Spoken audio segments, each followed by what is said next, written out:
महाराष्ट्र के उप मुख्यमंत्री और राष्ट्रवादी कांग्रेस के अध्यक्ष अजीत पवार के परिवार के चौथे सदस्य के चुनाव में उतरने के संकेत मिल रहे हैं।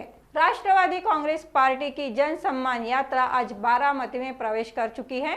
इसे देखते हुए उप मुख्यमंत्री अजीत पवार के पुत्र जय पवार के नेतृत्व में एक भव्य बाइक रैली निकाली गई।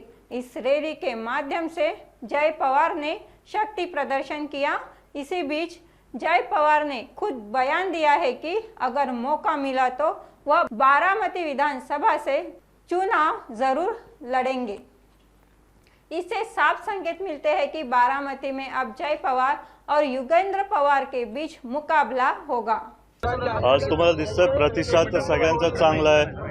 फ्लॅक्स पण सगळीकडे लावलेत आणि आता सगळे युवक पण येत आहेत बाईकवरती। पहिला रॅली होणार आहे मग सभा। परिस्थिती खूप चांगली झाली। मागच्या वेळेस थोडा पाऊस होता पण यावेळेस सगळं कव्हर केलंय आणि लोकांचा प्रतिसाद पण जास्त असेल मागच्या वेळेसपेक्षा।